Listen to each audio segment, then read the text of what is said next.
Hello students.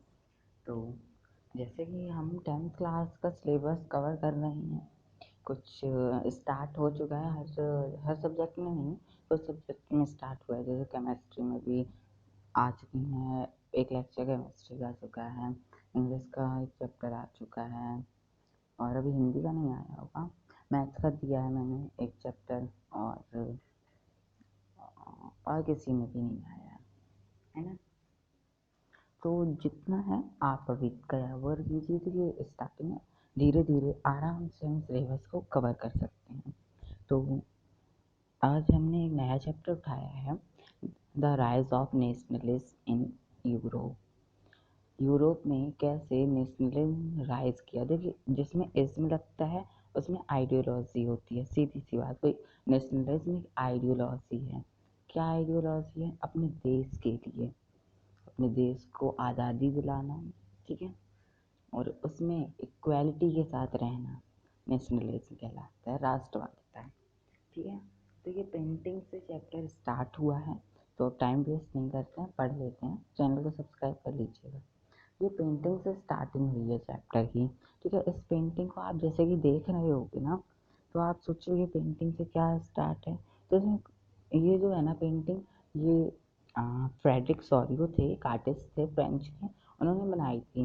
ये एक utopian vision में थी। हम सब कुछ पढ़ेंगे, तो प्रॉपरली पढ़ लेते हैं।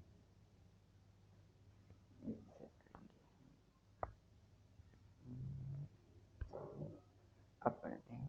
1848, Frederick Sorio, a French artist, prepared a series of 4 prints visually his dream of world made up of democratic and social republic as he called them। देखिए, ये पेंटिंग को फ्रेडरिक सोरियो ने बनाया था 1848 में। तो ये फ्रेंच आर्टिस्ट थे, इसकी 4 सीरीज थी, और 4 सीरीज पेंटिंग जो थी ये पहली सीरीज है। ऐसी 3 सीरीज और थी। इन चारों का नाम क्या रखा गया था? The dream of world wide democratic and social Republic. यही यहाँ इतना ही बताया है। तो ये पहला प्रिंट है, यहाँ लिखा है था फर्स्ट प्रिंट, ठीक है, सीरीज का पहला प्रिंट। इसमें क्या था? So the people of Europe, America, man and women of all ages, social classes, marching in long train and offering homage the statue of Liberty as they pass by it, as you would recall artist of the time of French Revolution personified liberty as a female figure. क्या था? ये पहली figure थी, इसमें Europe के और America के सारे लोग, जितने मैन वूमेन्स, जितनी भी एज, बूढ़े और बच्चे, कोई सा भी क्लास, सभी ट्रेन बना के आ रहे हैं, ठीक है। और वो जो लिबर्टी है, स्टैचू ऑफ लिबर्टी, इसमें आप पिक्चर में, अपनी फोक की पिक्चर में देखिए, जो स्टैचू है लिबर्टी का, उसे पास कर रहे हैं, उससे पास कर रहे हैं, ठीक है। और ये जो लिबर्टी है वो एक फीमेल है, जैसे कि फ्रेंच रिवॉल्यूशन के टाइम पे पर्सोनिफाइड किया गया था लिबर्टी को फीमेल फिगर से। फ्रेंच रिवॉल्यूशन में भी फीमेल फिगर से ही लिबर्टी को दिखाया गया था। उसी टाइम यहाँ पे भी स्टैचू ऑफ लिबर्टी फीमेल को बनाया गया है, ठीक है। उसके एक हाथ में, here you can recognize the torch of enlightenment severe in one hand and charter of the right of man in other। ये एक हाथ में उसके टॉर्च ऑफ एनलाइटमेंट है और दूसरे में charter of right of man. अच्छा, अब देखो तो ये स्टैचू ऑफ लिबर्टी क्या दर्शाती है? तो ये स्टैचू ऑफ लिबर्टी दर्शाती है फ्रीडम। लिख लीजिए, इसका सिंबल है फ्रीडम। कैसे है वो आगे देखते हैं। ये जो टॉर्च ऑफ एनलाइटमेंट का मतलब है नॉलेज, ठीक है, नॉलेज को फैलाना। और तीसरा charter of the right of man, इसका मतलब है राइट फॉर ऑल सिटीजन, हर एक सिटीजन, हर एक इंडिविजुअल के लिए right. On the other earth, in the foreground of the image lies the shattered remain of the symbol of absolutist institution। जो कि आगे साइड पे इमेज के कुछ टुकड़े डले हैं, जो कि एब्सोल्यूटिस्ट इंस्टीट्यूशन के सिंबल हैं। ये ब्रोकन क्राउन्स वगैरह हैं, ठीक है, जो कि मोनार्की को दर्शा रहे हैं। एब्सोल्यूटिस्ट का मतलब कि ऐसा राज्य हो यहाँ पे एक ही आदमी राज कर रहा हो, उसके ही हिसाब से चल रहा हो, ठीक है। In Sorrieu utopian vision the people of the world are group as distinct nation identify their flag and national costume. अब सोरियो का ये यूटोपियन विजन है। यूटोपियन विजन का मतलब वो विजन जो कि हकीकत में नहीं होता, मीन्स इमेजनरी रीजन। ठीक है, ये लोग जो है ना अपने देश को दर्शा रहे हैं, अपने देश का फ्लैग है, अपने देश की कॉस्ट्यूम पहने हुए हैं और आ रहे हैं। और ये जो भी लोग स्टैचू ऑफ लिबर्टी को पास कर रहे हैं, वो जो है ना वो फ्रीडम को पा चुके हैं। Leading the procession with the pass the statue of liberty are the United State and Switzerland which by this time पर ऑलरेडी नेशन स्टेट, है ना। अब जो यूएस और स्विट्जरलैंड है वो पहले से ही एक नेशन स्टेट है और फ्रांस अभी अभी बना हुआ है। यहाँ थोड़ा क्लियर नहीं है, मैनेज कर लो, आपकी बात तो बुक होगी। अब फ्रांस जो है ना, जो कि अपने ट्राई कलर के तिरंगे को, अपने यहाँ का तिरंगा है मतलब वहाँ का झंडा ट्राई कलर है, ठीक है, वो अभी अभी इस स्टैचू को बाहर किया है उसने। She is followed by the people of Germany wearing the black red and gold flag. Interestingly at the time when solid created his image the German people did not yet exist as nation state. The flag they carry is an expression of liberal hope in 1848 to unify the numerous German-speaking principality into a nation-state under a democratic constitution। क्या था, France से cross कर चुका था, तुरंत ही क्या था, Germany France का क्या कर रहा था, फॉलो कर रहा था फिर, ठीक है, फ्रांस के पीछे पीछे। और इनका झंडा ब्लैक रेड और गोल्ड कलर का है, ठीक है। और सॉरियो ने जब बनाया था ना तब ये एक नेशन स्टेट नहीं थी, और क्या था 1848 में इनमें होप थी कि ये भी नेशन स्टेट बन जाएंगे।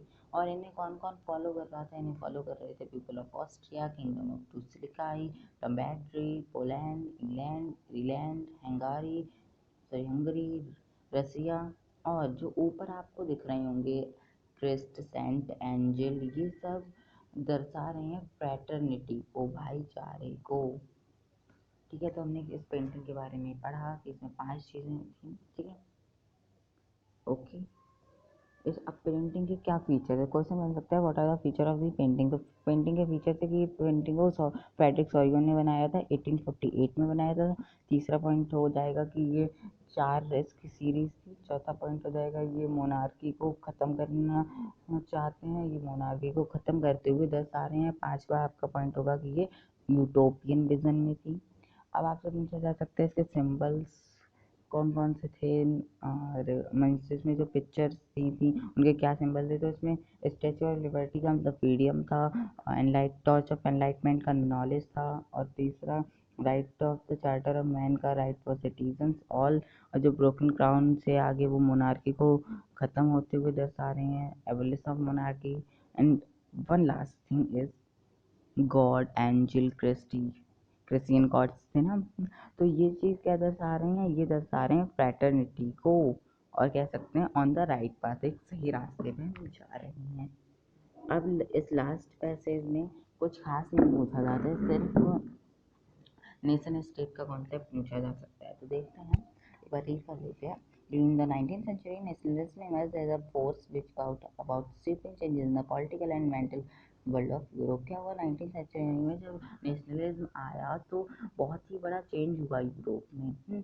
देश में क्या चेंज का रिजल्ट क्या मिला कि मल्टीनेशनल डायनेस्टिक एम्पायर थे यूरोप में, राजा वगैरह शासन करते थे, तो उस शासन को बोलते थे मल्टीनेशनल डायनेस्टिक एम्पायर, और इसकी जगह ले ली थी नेशन स्टेट ने। अब सवाल उठता है कि क्या था नेशन स्टेट। तो यहाँ एक मिनट डेफिनेशन दिखा दूँ, बुक में भी दी है। तो ये रही, यहाँ से ये नेशन, यहाँ पे लाइन जिस पे हो रही ना, ये नीचे अरे नहीं, ओके एक मिनट रुको।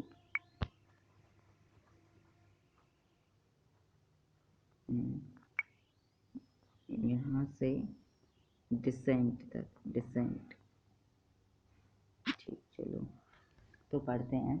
Nation state was one in which the majority of its citizens and not only its ruler came to develop a sense of common identity and shared history or descent। देखो nation state वो होती है जहाँ पे citizen majority में हो, ना कि रूलर मेजॉरिटी में हो। जो वहाँ रहते हैं सिटीजन वो मेजॉरिटी में हो, ना कि रूलर। और वो जो सिटीजन्स हैं उनके मन में कॉमन आइडेंटिटी हो, मीन्स वो एक दूसरे को कॉमनली कोई भेदभाव ना हो, सब एक जैसे हों और एक शेयर्ड हिस्ट्री डिसेंट को शेयर करते हुए आ रहे हैं, मीन्स उनका ही देश हो, बहुत पहले से उसी पे रहते हुए आ रहे हों। तो नेशन स्टेट हो जहाँ पे सिटीजन्स की मेजॉरिटी हो, ना कि रूलर की, और दूसरा उनका कॉमन कलेक्टिव आइडेंटिटी हो, और लास्ट एक शेयर्ड हिस्ट्री डिसेंट हो। ठीक है, इस पैराग्राफ से सिर्फ इतना ही था। अब अगला पैराग्राफ बोलते हैं, French revolution and the idea of the nation. अब देखो क्या हुआ था, जो नेशनलिज्म आया था वो सबसे पहले फ्रेंच रिवॉल्यूशन से आया था, 1789 के रिवॉल्यूशन से आया था फ्रांस के। ठीक है, फ्रांस ने क्या किया था, एक पॉलिटिकल और कॉन्स्टिट्यूशनल चेंज आया था फ्रांस में, जब उन्होंने मोनार्की को हटा करके फ्रेंच सिटीजन के हाथ में पावर दी थी। ठीक है, इस रिवॉल्यूशन से उन्होंने अपने देश का कॉन्स्टिट्यूशन रचा और अपने देश को एक डेस्टिनी दी। ये जो द फर्स्ट क्लियर एक्सप्रेशन से लेके सेफ इट्स डेस्टिनी तक की बात थी, जहाँ से कोई क्वेश्चन नहीं आता है और दूसरे से क्वेश्चन आ सकते हैं, वो देख लेते हैं। From the very beginning the French revolution introduce various measure and practices that would create a sense of collective identity. आगे कलेक्टिव और कॉमन आइडेंटिटी, कलेक्टिव का मतलब कॉमन ही है मतलब। ठीक, अब देखो कह रहे हैं जब फ्रेंच रिवॉल्यूशन हो गया तो फ्रांस को नेशन बनाने के लिए उन्होंने क्या किया, तो उन्होंने सोचा अब इसी देश के सिटीजन्स को एक दूसरे को वो भाई सा मानेंगे, भाईचारा फैलेगा, तभी एक देश बन सकता है, वरना देश नहीं बन सकता है। तो इसीलिए उन्होंने इस सेंस ऑफ कलेक्टिव आइडेंटिटी को फैलाने के लिए क्या क्या किए वो देखते हैं। तो फर्स्ट उन्होंने किया था idea of la patrie and le citoyen emphasised the notion of united community enjoying equal right under a constitution. उन्होंने लापैट्री और ले सिटियोन का आइडिया दिया। लापैट्री मतलब फादरलैंड और ले सिटियोन का मतलब सिटीजन। जैसे अपने यहाँ भारत माता चलता है, वैसे ही उन्होंने अपने फ्रेंड्स को पिता बताया। तो क्या था आइडिया लापैथी और लेसिटियन का। लेसिटियन का मतलब था कि जो सिटीजन्स रहेंगे उन्हें इक्वल राइट मिलेंगे, और लापैथी से मतलब था कि जहाँ हम रह रहे हैं वो हमारी ही जगह है, वो हमारे फादर हैं। दूसरा पॉइंट था न्यू फ्रेंच फ्लैग।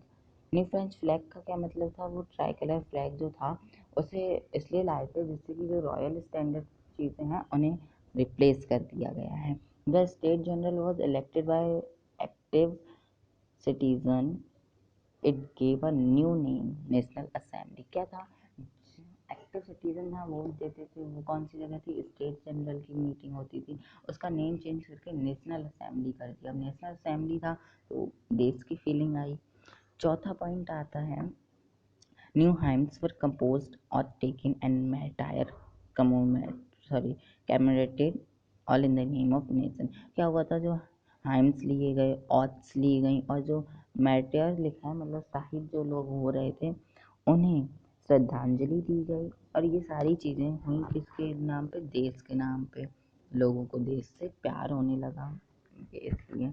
लास्ट, अ सेंट्रलाइज एडमिनिस्ट्रेटिव सिस्टम। एक सेंट्रलाइज एडमिनिस्ट्रेटिव सिस्टम लाया गया, मीन्स वो सिस्टम जो पूरे देश पर चलेगा। तो ये 5 थे, कौन सा, आइडिया ला पैट्रियन का, फ्रेंच फ्लैग, और न्यू नेम आया था नेशनल, कह सकते हो रोल ऑफ एक्टिव सिटीजन। ठीक है, लास्ट चौथा क्या था, सेंट्रलाइज्ड एडमिनिस्ट्रेटिव सिस्टम, और ऑथ हाइंस एंड मैटायर आर टेकन। ये अब सेंट्रलाइज एडमिनिस्ट्रेटिव सिस्टम क्या है, तो वो सिस्टम जो पूरे देश पे अप्लाई हो, तो इसमें भी कुछ पॉइंट है। पहला, it formulated uniform law for all citizen with in its territory. क्या था, पूरे फ्रांस में एक जैसे लॉ ही होंगे। अगर फ्रांस की एक हिस्से में किसी को फांसी की सज़ा है किसी के मर्डर पर, तो दूसरी जगह भी फांसी की ही सज़ा होगी। दूसरा, internal custom duty and due were abolished. क्या किया गया था, वहाँ पे कस्टम ड्यूटीज लगती थी। एक कस्टम ड्यूटी एंड ड्यू का मतलब क्या होता है, वहाँ पे एक टैक्स लगता था। जैसे अपने यहाँ स्टेट होती है, वहाँ पे फेडरेशंस होती थी, तो जब भी कोई ट्रेडर्स उन फेडरेशंस को क्रॉस किया करता था तो उसे टैक्स देना पड़ता था 5%। ठीक है, तो उसे हटा दिया गया था। ठीक। तीसरा, a uniform system of weight and measure was adopted. अब हर जगह वेट का, करेंसी का सेम सिस्टम था। क्या था वहाँ पे पहले, जो वेट हर जगह अलग अलग, 1 किलो यहाँ मानो 1 किलो मिल रहा है, दूसरी जगह 1 किलो 2 किलो है।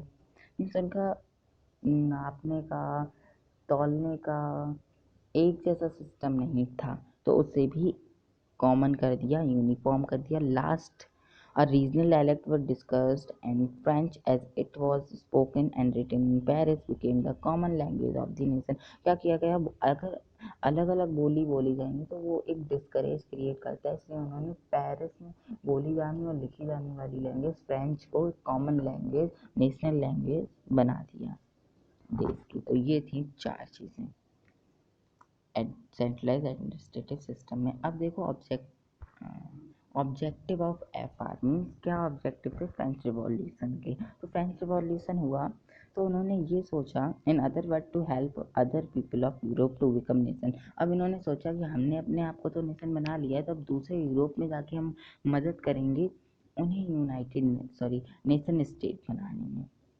तो when the news of event in France reached the different country city of Europe, student and other member of educated middle classes began setting up Jacobin club। अब जब इन्हें इसके बारे में लोगों को पता चला, फ्रांस के इवेंट के बारे में जब दूसरे यूरोप की कंट्रीज सिटीज़ में पता चला, तो उन्होंने भी क्या किया, जैकोबिन क्लब्स बनाना स्टार्ट कर दिया। क्या बनाना स्टार्ट कर दिया, जैकोबिन क्लब। और वो भी किसने, जो मिडिल क्लासेस थे, पढ़े लिखे मिडिल क्लासेस ने जैकोबिन क्लब बनाना स्टार्ट कर दिया। Their activity and campaign prepare the way for the French army which move to Holland, Belgium, Switzerland and much of Italy in 1790s।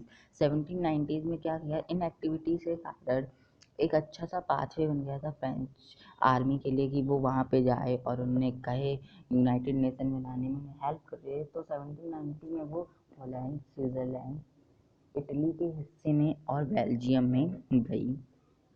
With the outbreak of the Revolutionary War, the French army began to carry the idea of nationalism abroad। और इसी के साथ French army ने शुरुआत कर दी nationalism की idea को, nationalism की आइडियोलॉजी को फैलाना। तो अब आगे पढ़ते हैं विद इन द साइड, यहाँ से पढ़ेंगे। तो लाइन वाले आप लाइन कर लीजिए, सारे इम्पोर्टेंट लाइन है। Within the wide swath of territory that came under his control, Napoleon set about introducing many of the reforms that he had already introduced in France। अब जब आर्मी बाहर जाने लगी तो वो नेपोलियन ने कुछ रिफॉर्म्स किए थे, मतलब कुछ चेंजेस लाई थी, कुछ चीज़ें नई नई इंट्रोड्यूस की थी फ्रांस में, तो वही चीज़ें वो वहाँ पे भी करने लगा था। Return to monarchy, Napoleon had no doubt destroyed democracy in France, but in the administrative field he had incorporated revolutionary principles in order to make the whole system more rational and efficient। क्या था वो देखते हैं। क्या था, अब जब Napoleon आया तो सीधी सी बात थी कि डेमोक्रेसी उसने ख़त्म कर दी थी और मोनार्की वापस से आ गई थी, वापस मोनार्की उसने सेटअप कर दी थी। तो लोग खुश थे क्योंकि उसने जो सिस्टम क्रिएट किया उसने वो रेशनल और एफिशिएंट था, लोग उससे प्रसन्न थे। जो रिफॉर्म उसने किए उससे लोग प्रसन्न थे। अब जो उसने वो रिफॉर्म्स जो किए थे, उन रिफॉर्म्स को हम कहते हैं सिविल कोड ऑफ 1804, या फिर बोले तो नेपोलियनिक कोड ऑफ 1804। ठीक है, दोनों ही बोलते हैं, नेपोलियन ने बनाए थे नेपोलियनिक कोड ऑफ 1804 और सिविल कोड, क्योंकि सिविल सिटीजन्स के लिए बनाए थे और सिटीजन्स के लिए बनाए थे, इसलिए सिविल कोड बोल देते हैं। तो इसके कुछ 4-5 पॉइंट हैं। तो पहला, did away with all privileges based on birth. उसने हटा दिए थे जो प्रिविलेजेस, मतलब कुछ अलग से जो नहीं मिलते थे प्रिविलेज, तो कुछ अलग से पावर्स जो थी जन्म से, नोवेलिटी और क्लर्जीज को मिलती थी, वो हटा दी। Established equality before the law, उसने लॉ के आगे इक्वालिटी बना दी, इक्वालिटी बिफोर द लॉ। तीसरा, उसने नेवल द राइट टू प्रॉपर्टी, पहले थर्ड स्टेट को प्रॉपर्टी रखने का अधिकार नहीं था, पर अब उसने वो भी दे दिया। ठीक, और क्या किया, उसने देखो यहाँ से देखो, this code was exported to the region under French control in the Dutch republic, in Switzerland, in Italy and Germany. Napoleon simplified administrative decision.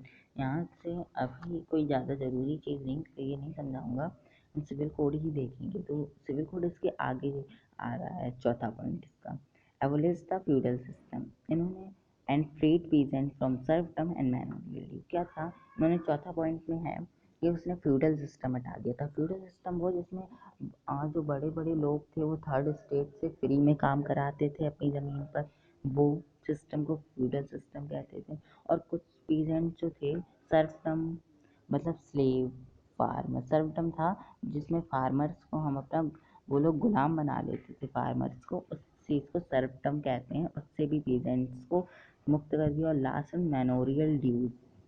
मैनोरियल dues क्या होते थे, जैसे कि बड़ा ज़मींदार है, ठीक है, उसके यहाँ कोई रुपए लेके आया 10,000, रुपए छोड़ो, कोई बड़ा ज़मींदार है, उसने अपनी खेती दे दी, कुछ जगह दे दी और कहा तुम खेती करो और मुझे साल पे इतने रुपए देना, और इतना अमाउंट कर देते थे कि वो दे ही नहीं पाता था। और जैसे 40,000 कर दिया और वो 20 ही हज़ार दे पाया, फिर 20,000 और 40,000 अगले साल के 60,000। तो ऐसे में वो कर्जे में दब जाते थे, फिर उनकी वो ख़त्म हो गए, फिर उनका बेटा देगा, तो ऐसे वो पीढ़ियों दर पीढ़ियों चलता रहता था। तो ये था मैनुअल ड्यू। तो इन सबको हटा दिया उसने, अच्छा किया वैसे तो। और लास्ट वन, गिल्ड रेस्ट्रिक्शन वर रिमूव्ड। मोनार्की गिल्ड रेस्ट्रिक्शन लगा के रखा था। गिल्ड मतलब क्या होता था, ग्रुप ऑफ ट्रेडर्स, जो बिजनेसमैन थे उनका ग्रुप होता था, बहुत पावरफुल था ये ग्रुप। इसमें वो लोग बहुत सारे डिसीजंस लेते थे, किसी को बिजनेस खोलना है तो उससे परमिशन वगैरह लेनी होती थी, पढ़ेंगे। हाँ, तो इससे भी इसने हटा दिया कि हाँ तुम गिल्ड रेस्ट्रिक्शन हटा दिया, तुम अपने ट्रेडर्स का ग्रुप बनाओ, जितना बना सकते हो। और उसने क्या किया था सिक्स में, ट्रांसपोर्ट एंड कम्युनिकेशन सिस्टम पर इम्प्रूव। अब ट्रांसपोर्ट और कम्युनिकेशन सिस्टम भी अच्छा करा। और क्या किया, peasant artisan worker new businessman enjoy a new found freedom. देखो 6 पॉइंट ही थे ट्रांसपोर्ट एंड कम्युनिकेशन सिस्टम।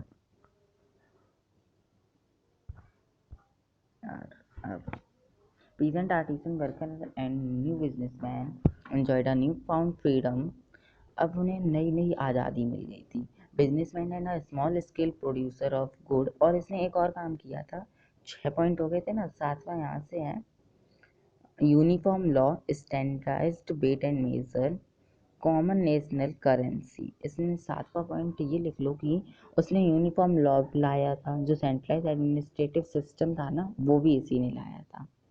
तो यही सात का पॉइंट है। अब उसमें भीतर क्या आते थे, uniform laws, standard weight and measure, national language, और 2 पॉइंट और भी थे कुछ। तो 2 पॉइंट वो और क्या थे,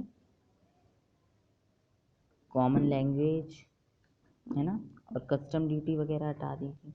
तो ये और उसने किया था, सेंट्रलाइज एडमिनिस्ट्रेटिव सिस्टम और लाया था सिविल कोड ऑफ 1804 में। अब इसके कुछ नेगेटिव इम्पैक्ट भी होंगे, ठीक है, तो वो भी पढ़ते हैं। However, in the areas conquered, the reaction of the local population to French rule were mixed। जहाँ अब ये अलग अलग एरियाज में भी गया। Initially in many places such as Holland, Switzerland, as well as in certain cities like Brussels, Manaus, Milan, Warsaw, the French army were welcome as harbinger of liberty। अब ये शुरुआत में जब हॉलैंड, स्विट्जरलैंड, ब्रुसेल, मनास, मिलान, verso में गए थे, तो वो इन्हें हार्बिंगर ऑफ लिबर्टी की तरह लिया गया, क्योंकि ये जो थे इन्हें लगा था कि ये हमारी हेल्प करेंगे, इस मोनार्की से हमें फ्री करेंगे और हमें भी एक नेशन स्टेट बनाएंगे, इसलिए इन्हें हार्बिंगर ऑफ लिबर्टी की तरह वेलकम किया गया।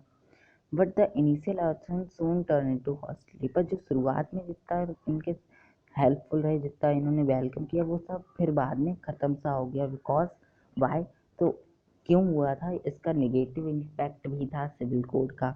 अब इन्होंने जो भी किया था सब तो चेंज कर दिया, तो थोड़ा ऐसे नहीं समझ में आएगा, मैं एक बार लाइन और पढ़ता हूँ। As it became clear that the new administrative arrangement did not go hand in hand with political freedom. अब ये नए नए अरेंजमेंट किए गए, वो हाथों हाथ तो नहीं आएंगे ना, तो इससे यही है नेगेटिव इम्पैक्ट। देखते हैं, अब देख लो negative impact of civil code. तो पहला था, उन्होंने टैक्स बढ़ा दिया था, इंक्रीज टैक्स। दूसरा सेंसरशिप, सेंसरशिप और आ गई। और लास्ट था force conscription into French army. French के सारे लोग तो देखो वैसे भी आ ही चुके थे आर्मी में, तो इन्होंने फोर्स कंस्क्रिप्शन लगा दिया। उन्होंने कहा कि देखो तुम्हें आर्मी ज्वाइन करनी ही करनी है, हर एक लड़के को आर्मी ज्वाइन करनी ही करनी है।